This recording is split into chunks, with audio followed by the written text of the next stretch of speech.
नमस्कार, बहुत स्वागत है आप सभी का और मैं हूं रेनी। बुलेटिन की शुरुआत करेंगे जहां उत्तराखंड की राजधानी देहरादून में उत्तराखंड सचिवालय संघ की नवनिर्वाचित कार्यकारिणी का शपथ ग्रहण समारोह आयोजित किया गया। कार्यक्रम में मुख्यमंत्री पुष्कर सिंह धामी मुख्य अतिथि के रूप में शामिल हुए। इस दौरान अध्यक्ष दीपक जोशी, महासचिव राजेंद्र रतूड़ी सहित 11 पदाधिकारियों ने पद एवं गोपनीयता की शपथ ली। मुख्यमंत्री ने नई कार्यकारिणी को शुभकामनाएं देते हुए कहा कि सचिवालय शासन और जनता के बीच महत्वपूर्ण सेतु की भूमिका निभाता है और विकास कार्यों को गति देने के लिए समन्वय बेहद जरूरी है।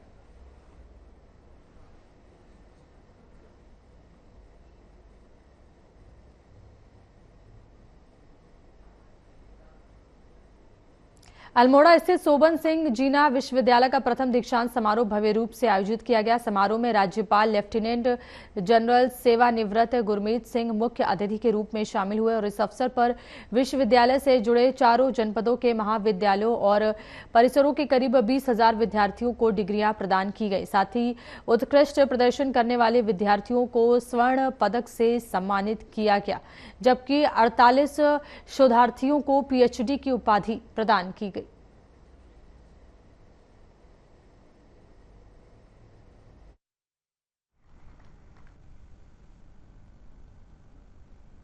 अत्यंत प्रसन्नता हो रही है कि सोबन सिंह जीना विश्वविद्यालय, जिसकी शुरुआत 2020 में हुई थी, आज हमने प्रथम दीक्षांत समारोह को मनाया है।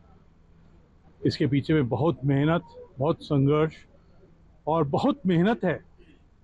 आज तकरीबन 20,000 हमारे विद्यार्थियों को डिग्री प्राप्त हुई है और सबसे खुशी है कि आज 48 को पीएचडी डिग्री से नवाजा गया है। आज जब हमने उनको सम्मानित किया तो उनके अंदर में एक अलग कॉन्फिडेंस, क्योंकि कोई भी विश्वविद्यालय की तरह तब लगता है जिसमें कोई दीक्षांत समारोह हो रहा हो, तभी पता चलता है कि हम डिग्रियां देते हैं, बच्चों को डिग्रियां में ट्रेन करते हैं यूजी, पीजी, पीएचडी में। अगर कोई विश्वविद्यालय डिग्री बच्चे पास आउट कर रहे हो लेकिन दीक्षांत न करा रहा हो तो हमारे साथ बहुत कठिनाई थी, बहुत परेशानियां थी, लेकिन महामहिम ने कहा कि आप करिए, मैं आपके साथ हूँ। अंत में तो इतना ये हमारे बच्चों के लिए, हमारे कर्मचारियों के लिए, शिक्षकों के लिए और अभिभावकों के लिए बहुत बड़ा दिन है।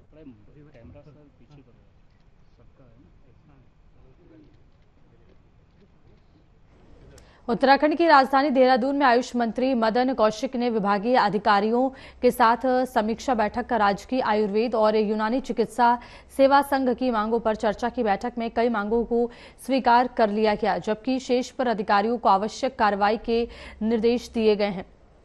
विभागीय अपर निदेशक पद पर पदोन्नति के लिए 1.5 माह की समय सीमा तय की गई है। समस्याओं के समाधान के आश्वासन के बाद संघ ने अपनी हड़ताल वापस लेने का निर्णय लिया है।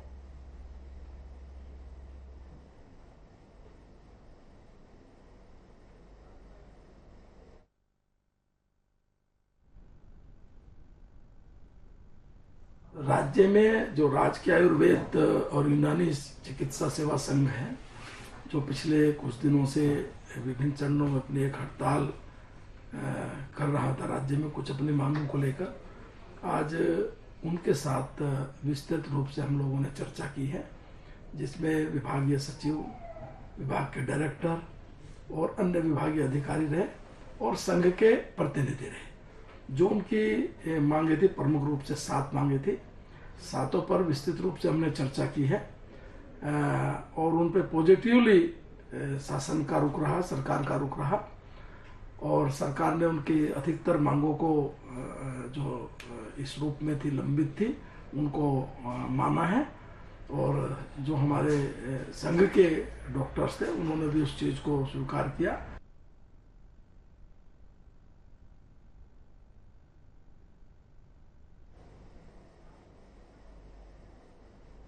उत्तराखंड की राजधानी देहरादून में खाद्य एवं नागरिक आपूर्ति मंत्री रेखा आर्या ने विभागीय समीक्षा बैठक की। बैठक में एपीएल और अंत्योदय राशन कार्ड की आय सीमा में संशोधन पर विचार किया गया। मंत्री ने अधिकारियों को इस संबंध में प्रस्ताव तैयार करने के निर्देश दिए हैं। उन्होंने कहा कि मौजूदा आय मानक पुराने हो चुके हैं, जिससे पात्र लोगों को दिक्कत हो रही है। बैठक में राशन आपूर्ति, नया सॉफ्टवेयर और एलपीजी वितरण व्यवस्था की भी समीक्षा की गई।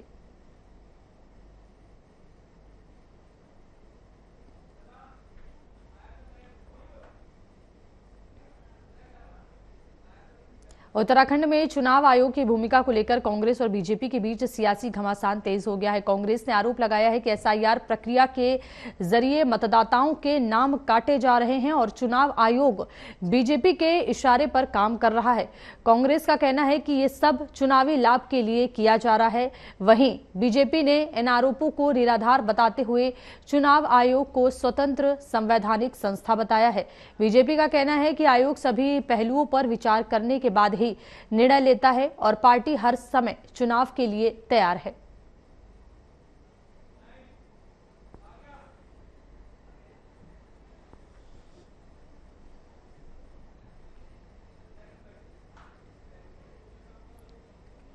उत्तराखंड की राजधानी देहरादून में बुलडोजर कार्रवाई और कानून व्यवस्था को लेकर सियासत गर्मा गई है। कांग्रेस ने आरोप लगाया है कि राज्य सरकार धर्म विशेष को निशाना बनाकर कार्रवाई कर रही है और अपराध को धार्मिक दृष्टि से देखा जा रहा है।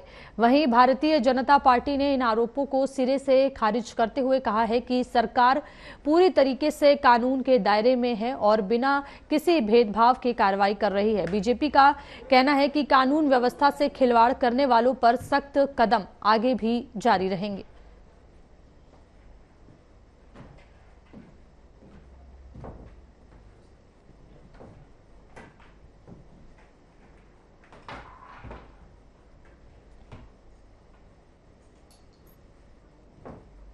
उत्तराखंड की चारधाम यात्रा व्यवस्थाओं को लेकर कांग्रेस ने सरकार पर गंभीर आरोप लगाए हैं। देहरादून में कांग्रेस नेता मनोज रावत ने कहा कि सरकार के बड़े दावे धरातल पर विफल साबित हो रहे हैं और तीर्थयात्रियों को बुनियादी सुविधाओं के लिए परेशान होना पड़ रहा है। पार्टी ने स्वास्थ्य, पेयजल और ठहरने की व्यवस्थाओं को अपर्याप्त बताया है। साथ ही बद्रीनाथ धाम में निर्माण कार्यों को लेकर पर्यावरणीय खतरे की आशंका भी जताई गई है।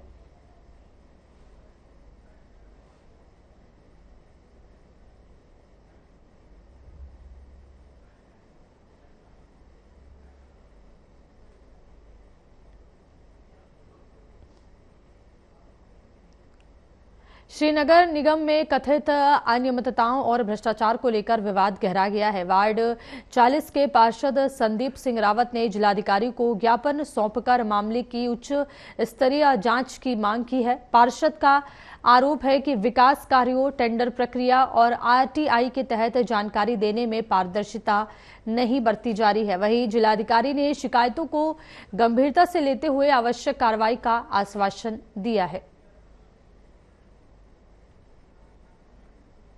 तो नगर निगम में भ्रष्टाचार के देख सकते हैं तस्वीरों में पार्षद के द्वारा आरोप लगाया गया है। साथ ही पार्षद ने उच्च स्तरीय जांच की मांग की है। पारदर्शिता न होने का आरोप लगाया गया है पार्षद की तरफ से। तस्वीरों में देख सकते हैं नगर निगम में जाकर के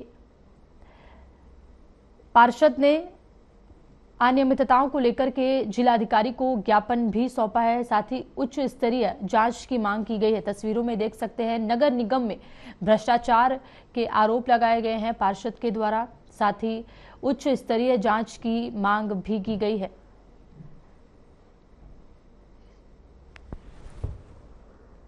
तो श्रीनगर से तस्वीर आपको दिखा रहे हैं जहां नगर निगम के कार्यों में अनियमितता और भ्रष्टाचार के आरोप लगाए गए हैं पार्षद के द्वारा और इसी को लेकर के पार्षद ने जिलाधिकारी से मिलकर उन्हें ज्ञापन भी सौंपा है। साथ ही उच्च स्तरीय जांच की मांग भी की है।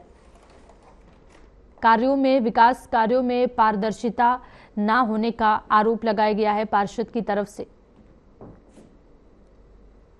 पार्षद ने इस पूरे मामले को लेकर के जिलाधिकारी से उच्च स्तरीय जांच की भी मांग की है। साथ ही पार्षद ने जिलाधिकारी को ज्ञापन भी सौंपा है। तस्वीरों में देख सकते हैं पार्षद शिकायत करते हुए जिलाधिकारी के पास पहुंचे और उन्हें ज्ञापन भी सौंपा है। साथ ही ये जो पार्षद जी आए थे इनकी पूर्व की भी शिकायत एक प्राप्त हुई थी हमारी जनता दरबार में। उसमें भी तत्काल कार्रवाई की गई, जांच भी कराई गई और उनकी कुछ शिकायत थी कि मिनट्स नहीं मिल रहे हैं, वो सब भी तत्काल इनको प्राप्त हुआ। तो वो भी आज उन्होंने अवगत भी कराया। और साथ में जो आगे अभी एक इनकी शिकायत थी गौशाला वाली, उस गौशाला की शिकायत के लिए भी हमारी टीम तत्काल मौके पर गई थी। इनको भी शिकायतकर्ताओं को भी बुलाया था और उसकी जाँच रिपोर्ट भी उन्होंने दे दी है। और इसके वक्त इनकी कुछ और भी आज शिकायतें थी। जो 25/5/2026 को मैंने जनता दरबार में जो ज्ञापन दिया था उसके सापेक्ष मैं आज सारे साक्ष्य उनके सामने लेकर आया हूं। हालांकि उनके द्वारा तत्काल प्रभाव से उस पर आदेश कर दिए गए थे एसडीएम को, लेकिन वहाँ जांच में हमें कुछ न कुछ अपने आप को हम या बता सकते हैं, मतलब आप समझ लीजिए जो जांच से हम खुश नहीं थे, जैसे वो जांच कराना चाहते थे। उस संबंध में हमने कई पत्र उनको भी भेजे थे, उनके जवाब आज तक नहीं आए। तो लेकिन हमें ये था कि हमने जिला अधिकारी पर पूर्ण विश्वास था, तो सारे साक्ष्य लेकर आज हमने उनको दे दिए हैं ज्ञापन के रूप में। छोटी छोटी चीज़ें बताऊंगा। बोर्ड बैठक को लेके मैंने यहाँ पे बात रखी है। पूर्व में जो कार्य हुए, निर्माण कार्य हुए, उनका टेंडर हुआ, उसको लेके मैंने बात रखी। मैंने अपने क्षेत्र में बिजली की समस्या और पोलो और स्ट्रीट लाइट को लेकर बात रखी।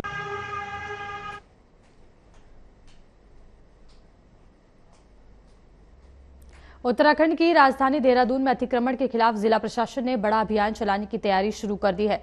जिलाधिकारी डॉक्टर आशीष चौहान ने बताया कि मुख्यमंत्री के स्पष्ट निर्देश हैं कि सार्वजनिक भूमि और सरकारी संपत्तियों को अतिक्रमण मुक्त कराया जाए। इसके लिए संबंधित विभागों को निर्देश जारी कर दिए गए हैं।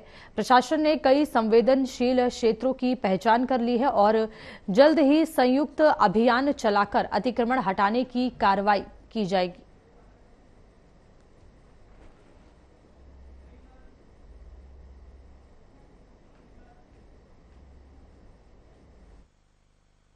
मैं तो अभी जो ट्राई कर रहा हूँ कि एक कंसल्टेंसी को हायर करते हुए या जो प्रीवियसली किए हुए काम हैं उनको एक बार वापस से थरली रिव्यू किया जाएगा कि उसमें से क्या क्या इम्प्लीमेंटेशन से रिलेटेड अगर कोई कमियां छूटी हैं या फेलियर्स रहे।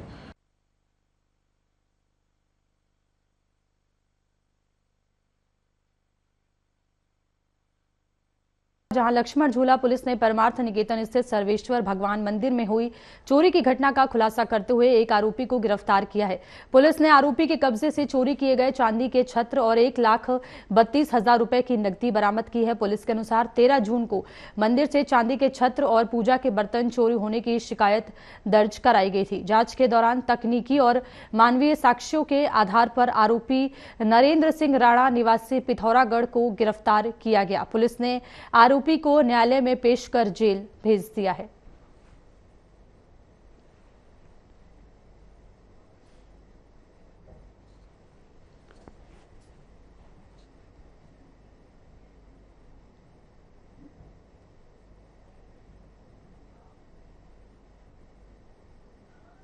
देहरादून के बैरागीवाला गांव में 13 जून को हुई हत्या की घटना के बाद अब हालात धीरे धीरे सामान्य होते नजर आ रहे हैं। घटना के बाद गांव में बना डर का माहौल कम हुआ है और बाहर गए कई मुस्लिम परिवार भी वापस लौटने लगे हैं। गांव की दुकानें खुल रही हैं और जनजीवन पटरी पर लौटता दिख रहा है।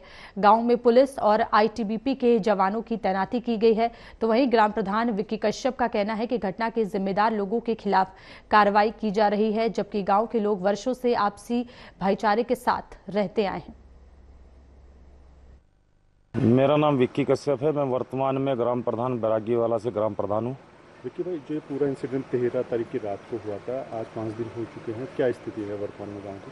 देखिए, ये घटना जो है बहुत ही पीड़ादायक है। जो घटना घटी है, हमारे विनोद भाई थे जिनकी घर पर ही जाकर एक झगड़े में हत्या हो गई थी। लेकिन उसके बाद कुछ प्रशासन के द्वारा और आज जो है काफ़ी नॉर्मल स्थिति बनती जा रही है। गाँव में शांति व्यवस्था बनाने पर पूरा जोर शोर दिया जा रहा है। और जो ये बार अफवाहें फैलाई जा रही है कि मस्जिदें बंद हैं या नमाज नहीं पढ़ने दी जा रही, तो ऐसा भी नहीं है। मंसूरी है और मैं विकास नगर, हमारे यहाँ जो बड़ा मरकज है उसका मैं अध्यक्ष भी हूँ और हमारे जो ग्रामीण जिला है उसका मैं अल्पसंख्यक मोर्चे का जिला प्रेसिडेंट भी हूँ। खालिद भाई, किस तरह से देखते हैं आप ये पूरी घटना के बाद तमाम चीज़ें हुई होंगी, दोनों समाज के लोगों से मुलाकात भी होगी, बात भी होगी, अब क्या पटरी पर जिंदगी उतर रही है, शांति है, क्या कुछ है? देखिए, आपने बहुत अच्छा प्रश्न किया। यहाँ पे अभी मैं कल से देख रहा हूँ कि नेशनल मीडिया में और कुछ पोर्टल हैं, कुछ यूट्यूबर हैं जिनको ये भी मालूम नहीं है कि बैरागीवाला किस क्षेत्र में है, किस विधानसभा में है। यहाँ को लाइनों को लेकर के नैरेटिव फैलाया जा रहा है कि वहाँ से 25 परिवारों ने गाँव छोड़ करके भाग गए हैं, पूरा गाँव खाली हो गया है, ये हो गया है, वो हो गया, मतलब बहुत ज़्यादा एक नेगेटिव माहौल पैदा कर दिया। चाचा, क्या नाम है आपका? सलीम। सलीम जी, अब अब कैसी स्थिति है गांव में? सब नॉर्मल है, शांति है? क्या कुछ नहीं तो शांति है ही यहाँ, पब्लिक थोड़ी है। जो नुकसान करना था वो तो कर गई। घास भी चोरी काट रहे, बकरियाँ भी खोल लेगा सारी। अब दे रहा है एक भी नहीं। तो ये कोई इंसाफ थोड़ी है, ऐसा नहीं होना चाहिए था। कैसे दो बात कर लेता बैठ कर, सारी नहीं मर सकती, लेकिन नहीं अब तफरी करती है। आपके गांव में पहले भी कभी झगड़ा कभी नहीं हुआ? है, पहली बार 75 साल की उम्र होगी।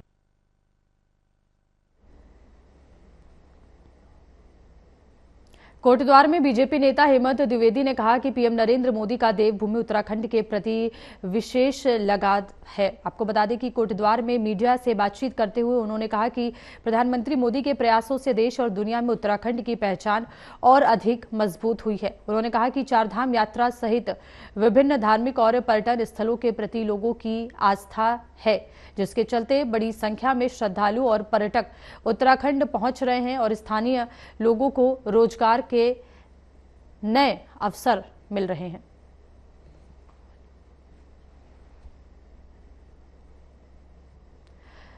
तो देख सकते हैं पर्यटन स्थलों के प्रति लोगों की आस्था बढ़ी हुई नजर आई। लोगों को रोजगार के भी नए अवसर प्राप्त हो रहे हैं। पीएम का उत्तराखंड के प्रति विशेष लगाव होने की भी बात कही गई। साथ ही चारधाम यात्रा को लेकर के भी लोगों की आस्था बढ़ी है। तो वहीं लोगों को रोजगार के भी नए नए अवसर प्राप्त हुए हैं। तो उत्तराखंड को विशेष महत्व देते हुए ये बातें कही गई। पर्यटन स्थलों के प्रति लोगों की आस्था लगातार बढ़ रही है। कहा गया कि पीएम मोदी के निर्देशों पर उत्तराखंड को विशेष महत्व प्राप्त हुआ है।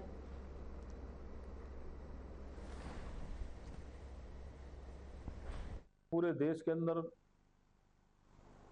जो हमारे देश के यशस्वी प्रधानमंत्री आदरणीय मोदी जी के प्रति लोगों की एक बड़ी आस्था और पूरा विश्वास है। और आपने देखा कि बंगाल, हमने किस प्रकार से बंगाल में विजय फतह की और लोकतंत्र में जो जनता और जनार्दन ने जो मोदी जी के काम पर विश्वास जताया है, उसी प्रकार से उत्तराखंड के अंदर भी हमारा उत्तराखंड, हम सब लोग सौभाग्यशाली हैं कि इस छोटे से राज्य में हमारे प्रधानमंत्री जी का इस राज्य के प्रति एक विशेष लगाव है। और चाहे देवभूमि के नाम से आप देखिए कि हमारे जो चारों धाम है यहाँ पर, जो आध्यात्मिक और धार्मिक पर्यटन, सभी पर्यटन से जुड़ा हुआ ये राज्य है। यहाँ पर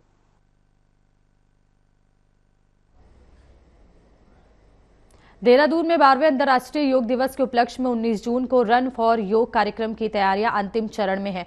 मुख्यमंत्री पुष्कर सिंह धामी इस दौड़ को हरी झंडी दिखाकर रवाना करेंगे। कार्यक्रम पुलिस लाइन रेस कोर्स से शुरू होकर त्यागी रोड मार्गों से होते हुए पुनः पुलिस लाइन मैदान में समाप्त होगा।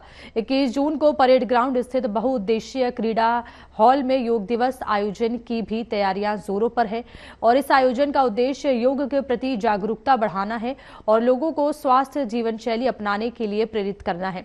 इसमें वरिष्ठ अधिकारी भी शामिल होंगे।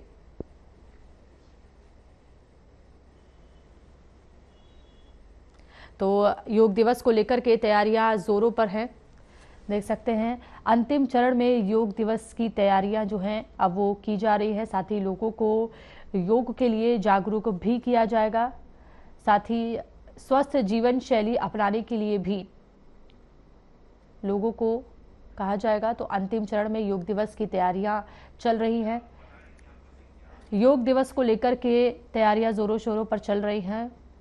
साथ ही लोगों को योग के महत्व के बारे में बताया जाएगा और योग के लाभों के बारे में भी लोगों को जानकारी दी जाएगी। बता दें कि लगातार योग को लेकर के जागरूकता फैलाने का कार्य किया जा रहा है और इसी कड़ी में देहरादून में भी योग पर विशेष कार्यक्रम का आयोजन किया जाएगा।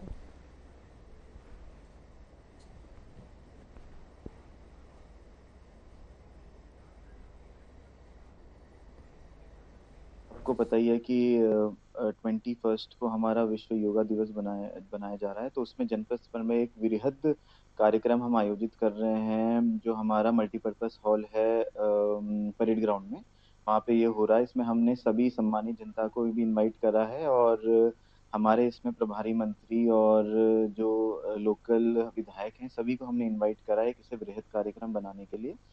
इसके अलावा 19 तारीख को रन फॉर यूनिटी भी हम एक इसमें कर रहे हैं, जो हमारा क्या कहते हैं पुलिस लाइन से शुरू होके वापस घूम के पुलिस लाइन में आएगी, तो वो भी हम एक प्रचार प्रसार के तौर पर इसको किया जाएगा। फिलहाल इस बुलेटिन में इतना ही। देश और दुनिया की तमाम बड़ी खबरों के लिए बने रहिए हमारे साथ। नमस्कार।